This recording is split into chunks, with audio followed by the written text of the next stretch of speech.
Well, hello guys. Welcome to the MTG dude.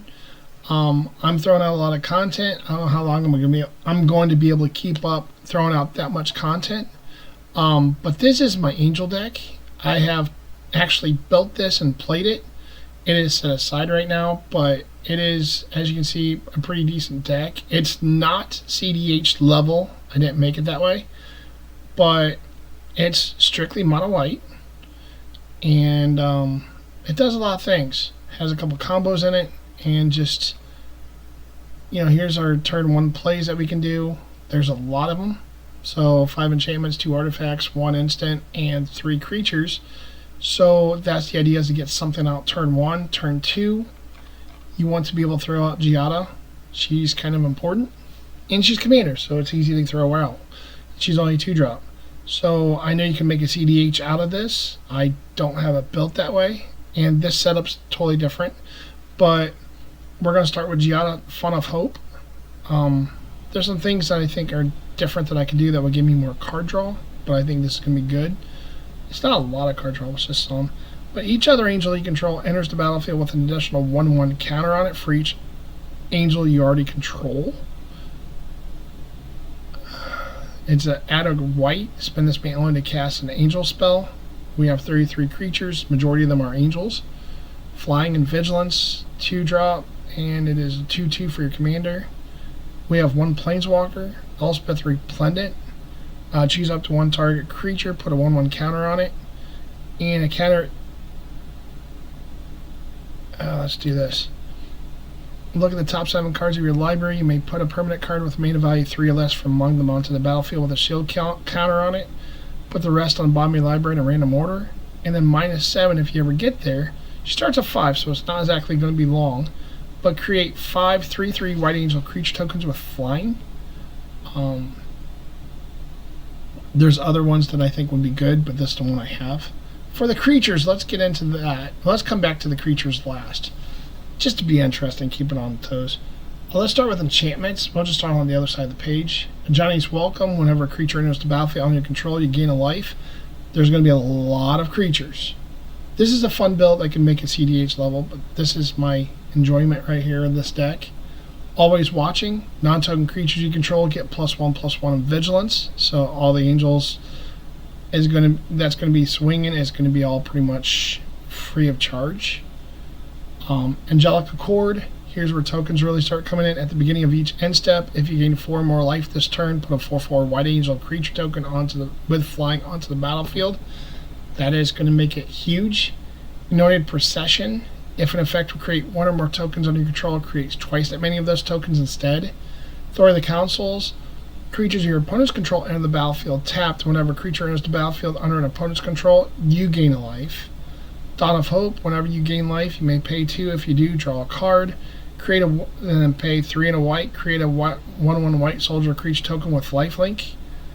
Deafening Silence. If it can stay there, each player can't cast more than 1 non-creature spell each turn. This is going to keep the opponents under control.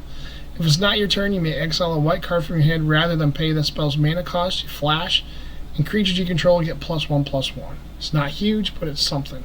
Glorious Anthem. Creatures you control get +1/+1. Griffin Airy.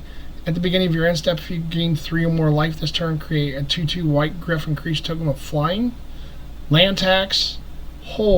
That is fun. During your upkeep, if an opponent controls more lands than you, you may search your library or move up to 3 basic land cards and put them into your hand. Reshuffle your library afterwards.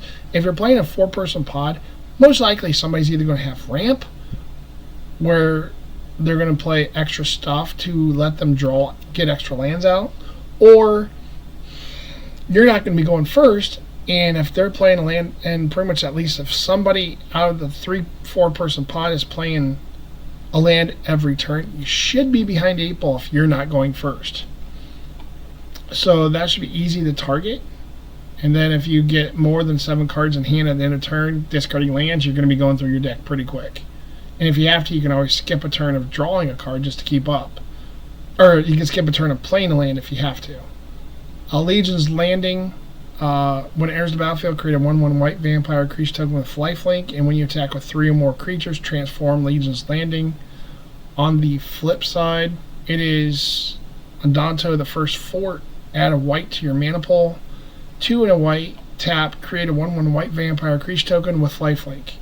And then Smothering Tithe, everybody's annoyance. Whenever an opponent draws a card, that player may pay 2. If the player doesn't, you create a colorless treasure artifact token with sacrifice this artifact to add 1 mana of any color.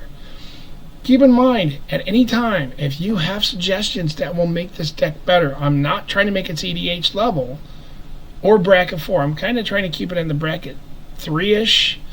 But if you really want to push this harder in a bracket 3-ish type level, then please, by all means, any of you want to go higher bracket, leave a comment and let me know. Give me a thumbs up. So let's move on to lands. We're going to go through these pretty quick. It's mostly white, but Arch of Araska, Ascend, tap for a colorless, 5 and tap, draw a card, activate the building if you have the city's blessing. It should not be a problem usually. Castle Ardenvale, there's the battlefield tapped unless you control planes. Guess what? We're playing 18 planes. Create a 1/1 white human creature token. Evolving Wilds, sacrifice Evolving Wilds, search a library for a basic land card, put it onto the battlefield tapped to shuffle your library. We have several combat and win conditions in this. Faceless Haven is part of the combo, one of the combos. So when this is played, add a colorless, or you can play 2, 3, or you can tap 3 snow permanents. Faceless Haven becomes a 4/3 creature with vigilance in all creature types. In a turn, it's still a land.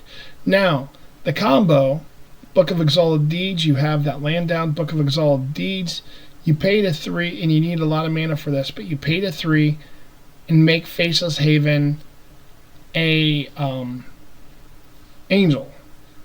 At the beginning of your end step, if you gain 3 or more life this turn, create a 3/3 white angel creature token with flying, but here's the combo.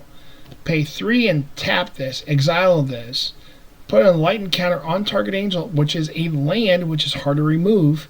It gains, you can't lose the game, and your opponents can't win the game. Activate only as a sorcery. So keep in mind, this still has the land type on it. So if the only way to do it is to get rid of a creature, but there's other things that's going to play this too, and we'll get to that later. Field of Ruin. Sacrifice Field of Ruin to store target non-basic land and opponent controls. Each player searches a library for a basic land card, puts onto the battlefield, and shuffles a library. Idyllic Grange. So not only are you destroying somebody else's land, but they're going to have to look for basic, which might slow them down if they only have one non-basic land that's multicolored, and they don't have one of those colors that is on that card. And you also get to look for a basic land. So basically, this is not only going to replace itself, but it's also going to make other people, somebody else, lose their land that might be special that they might actually need. This is not a land destruction deck by any means. You have Adult Grange, enters the battlefield tapped unless you control 3 or more other planes. And when it enters the battlefield untapped, put a 1/1 counter on target creature you control. Maze of Ith, they're attacking. Basically, you tap this to keep them from, you prevent all combat damage, so it would be dealt to and dealt by that creature this turn. So basically, it's just you're going to keep something big from hitting you. Memorial to Glory, enters the battlefield tapped, adds for a white, 3 and a white, sacrifice it, create 2 1/1 white soldier creature tokens. Marriott Landscape, everybody knows this, it comes into play tapped, caps for a colorless, 2 and tap, and you search for 2 basic land cards. Nykthos, Shrine to Nyx, we're playing mono white, so this one's really good. This is probably one of my favorite cards. Add 1 to your mana pool, choose a color, add your mana pool, an amount of mana that color equal to your devotion to that color. I know what I tried to say, it didn't quite come out, but you follow what I'm saying. Read card, understand card. Seraph Sanctuary, when it enters the battlefield, gain a life, and then whenever an angel enters the battlefield under control, you gain a life. Add a white to your mana pool. 18 snow cover lands, that's the lands. Go into artifacts, Traveler's Amulet. You can sacrifice and search a library for a basic land card, reveal it, put it in your hand, then shuffle. Thought Vessel, no maximum hand size, taps for a colorless. Book of Exalted Deeds already talked about. Strixhaven Stadium, another win condition. Add a colorless, put a counter on Strixhaven Stadium. Whenever a creature deals combat damage to you, remove a point counter from Strixhaven Stadium. And whenever a creature you control deals combat damage to an opponent, put a point counter on Strixhaven Stadium. Then if it has 10 or more counters on it, remove them all, and that player loses the game. So Soul Ring, tap for 2. Oketra's Monument. White creatures you cast cost 1 less to cast. Whenever you cast a creature spell, create a 1/1 white warrior creature token with Vigilance. Mindstone, taps for colorless, and you can sacrifice it to draw a card. Marble Diamond, enters battlefield tapped, taps for a white. Helm of the Host makes copies of anything that's creatures. Halo Fountain, and we didn't go there. Again, this could be a win condition. Untap a tapped creature you control, create a 1/1 green and white citizen creature token. That's a 1. For 2, untap 2 tapped creatures you control and draw a card. And for 5 white, tap, untap 15 tapped creatures you control, you win the game. Another win condition. Dowsing Dagger, enters the battlefield, target opponent creates 2/0/2 green plant creature tokens with Defender. Equipped creature gets +2/+1. Whenever equipped creature deals combat damage to a player, you may transform it. And the transform card is add 3 mana of any one color to your mana pool. Get that early enough, and that does come into play. That's the point. Decanter of Endless Water, no handless sand size, taps for any color. Commander Sphere, taps for any color, sacrifice to draw a card. Arcane Signet, taps for any color. Obviously, we're just going to be doing white. Instance, Teferi's Protection. Until your next turn, your life total can't change, and you gain protection from everything. All permanents you control phase out. Exile Teferi's Protection. So basically, nothing can be done to you. Settle the Wreckage. Exile all attacking creatures target player controls. That player may search his or her library for that many basic land cards. Put those cards on the battlefield tapped, then shuffle. Yeah, so removal. Light of Hope. Gain 4 life. Destroy target enchantment, or put a 1/1 counter on target creature. You're probably going to do destroy target enchantment or gain 4 life. Oh shoot! Oh, excuse me. Escalate 2. Pay this cost for each mode chosen beyond the first. So basically, it's 1 and a white, and then for each one you tap, each 2 you pay after that. You can choose 1 or more. Target player gains 4 life. Untap up to 2 target creatures. Target opponent sacrifices an attacking creature. Battlefield Promotion, put a 1/1 counter on target creature. That creature gains first strike on the end of turn, and you gain 2 life. Go into Sorceries, Finale of Glory, create X/2/2 white soldier creature token with Vigilance. If X is 10 or more, also create X/4/4 white angel creature tokens with Flying and Vigilance. Again, we get a lot of tokens in this. Maria's Call, 4 and 7 green, create 2/4/4 white angel warrior creature tokens with Flying. Not any angel creatures you control gain indestructible until your next turn. Non-angel creatures you control gain indestructible till your next turn. Nice. The flip side is because as a land, you pick one or the other. As it enters the battlefield, you may pay 3 life. If you don't, it enters the battlefield tapped. Decree of Justice, 2x, 2 and 2 white. So you need a lot. You can actually cycle this for 3 and discard it and draw a card. And when you cycle it, you must pay X. If you do, create X/1/1 white soldier creature tokens. That's a lot. And then you create X/4/4 white angel creature tokens with Flying. Collective Effort. Escalate. Tap an untapped creature you control to escalate. So for each thing past the first, you tap another creature. Destroy target creature with power 4 or greater. Destroy target enchantment and put a 1/1 counter on each creature you control. On each creature target player controls. So you can be the target, obviously. Basically, it's 3 and 2 creatures being tapped. So here we go, working on the creatures, and we're going to go at this fast, but we're going to see what we're doing. Youthful Valkyrie. 1 and a white. Whenever another angel enters the battlefield under control, put a 1/1 counter on Youthful Valkyrie. Weathered Wayfarer. It's a human nomad cleric. You can tap one and tap it. Search your library for a land card, reveal it, put it into your hand, then shuffle. Activate only if an opponent controls more lands than you. Again, this looks for lands. It can be any land. They just have to have more than you. Valkyrie Harbinger, flying, lifelink. At the beginning of each instep, if you gain 4 more life this turn, create a 4/4 White Angel creature token with flying and vigilance. Another way to create angels. Thraben Watcher. Other non-token creatures you control get +1/+1 of vigilance. 2/2, 4. Starnheim Aspirant. Angel spells you cast cost 2 less to cast. Speaker of the Heavens. White. Vigilance, lifelink, and then you can tap it, create a 4/4 White Angel creature token with flying. Activate the ability only if you can have at least 7 life more than your starting life total. Only anytime you could cast a sorcery. Again, if you guys have suggestions, let me know. But the idea is to make angels, and believe me, there is life gain in this. It may not look like much, but it adds up really quickly.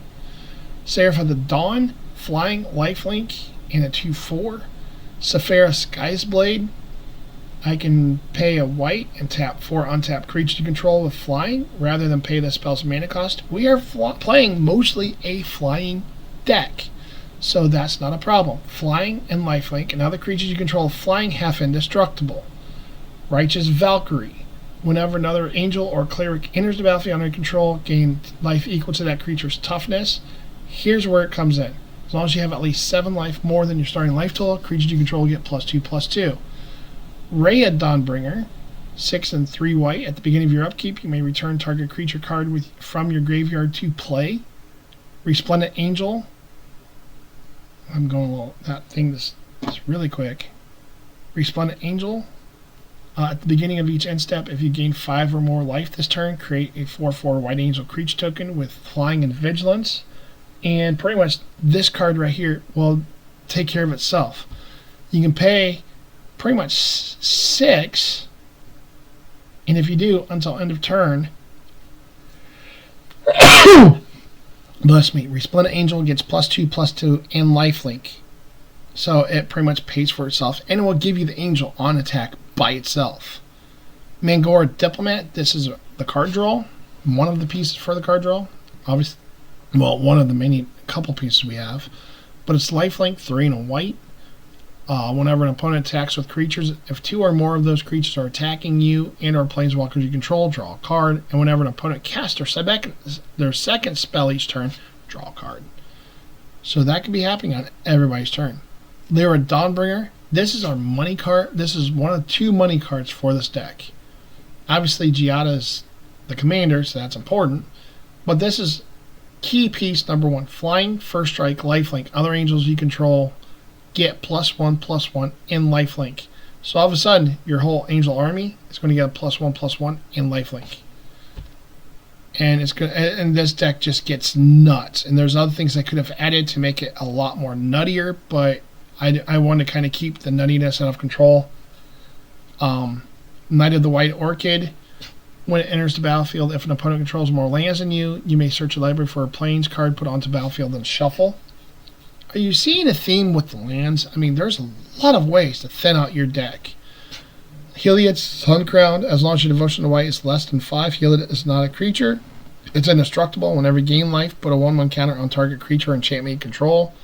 Yeah, we're kind of seeing where that goes. Another target creature gains lifelink until the turn with a white and a colorless. I really need to pull this deck out and play it. I really miss it, because it is fun. It's not the greatest deck out there, but it's just fun.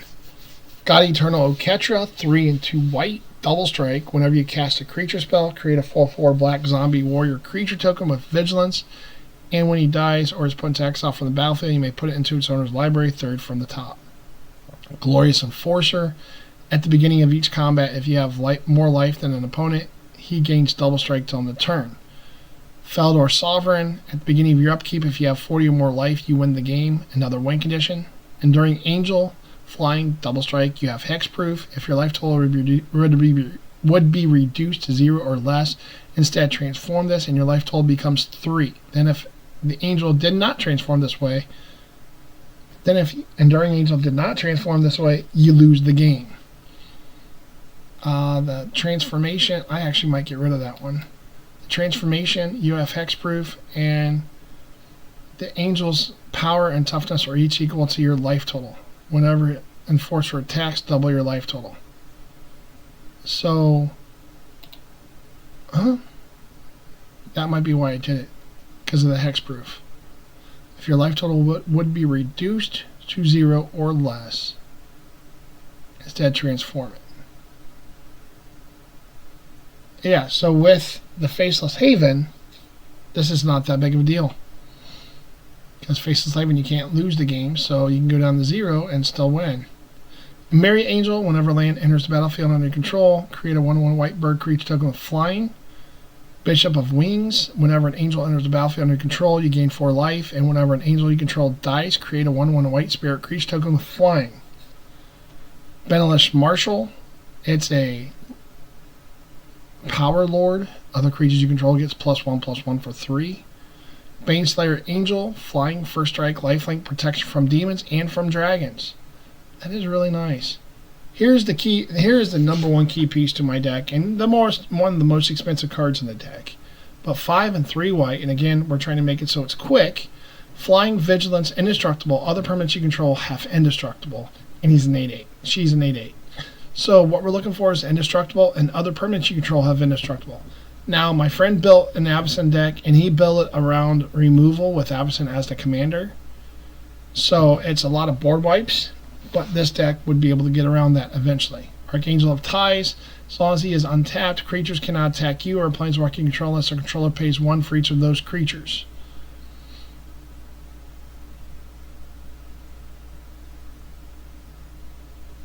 As long as Archangel of Ties is attacking, creatures cannot block unless the controller pays 1 for each of those creatures.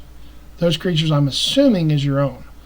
Archangel of Thune, yeah, okay, I am wrong. It is in there. This creates a headache. Whenever you gain life, put a 1/1 counter on each creature you control. Here's the headache. Did you see how much life gain is in this deck and I haven't fully finished yet? I did originally have the Soul Sisters in this, and I took them out because I could not keep up. It's way too many counters, way too many dice, and I still lost track. I just could not. And knowing her of Valor, whenever a creature attacks, you may pay 3. When you do, put a 1/1 counter on that creature.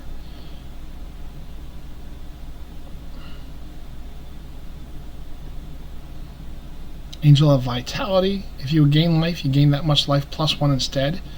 And Angel of Vitality gets a +2/+2 as long as you have 25 or more life. Hello, Commander, start at 40. Angel of Sanctions, when it enters the battlefield, you may exile target non-land permanent and opponent controls until Angel of Sanctions leaves the battlefield. Embalm of 6. Exile this card from your graveyard and create a token that's a copy of it, except it's a white zombie angel with no mana cost. Embalm, I believe, is after it's dead. You can bring it back into play. Angel of Grace, when it enters the battlefield and end a turn, damage that will reduce your life total to less than 1 reduces that to 1 instead. And you can exile it from your graveyard. Your life total becomes 10. Don't really care about exiling. Whenever one or more creatures you control attack, they gain Indestructible to end of turn.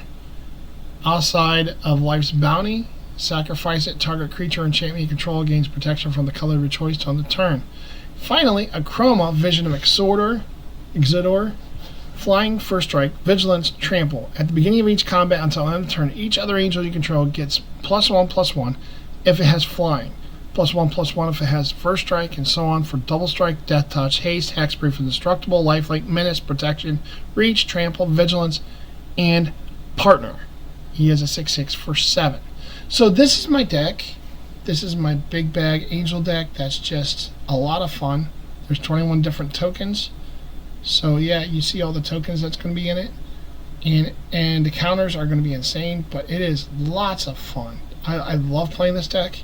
So there's your deck tech, and it is worth a lot of money. I'm not even sure why. Shadow's only that. That's $7. Actually, I do know why. That's 11 to 15. That's 5. Angels are expensive.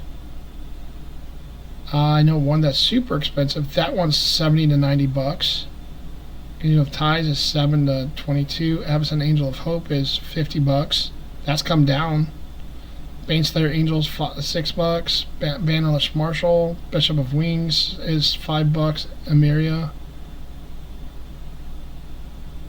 that's 5 to 10. Yeah, you're looking at a lot of value in these cards. They are expensive. Strixhaven Stadium is not too bad. Faceless Haven is cheap. I don't know how that one's cheap. Nykthos is $65. See, some of these prices have gone way up from the last time I even looked at them. I have some Nykthos, so that's no big deal. Plus, I got some proxies, so that's no big deal. But yeah, these are like Smothering Tide has gone up to $55. I got a bunch of those when they were like $8 or $9. So, and Absinthe I got for like $60-$70. So that's actually come down. Hilliard's gone way up because that was like a $5 card when I got that one. I got a couple boxes and I had to replace some of these or buy some of these because I had a house fire and just whatever reason. So anyway, I'm rambling on. Tell me what you guys think. What do you think about my angle for my camera? And regardless, if you guys liked it, please like, share, one thumb up, share, subscribe, and just get back with me, and I will talk to you later. Thank you for watching the video with me, and I will catch you in the next one.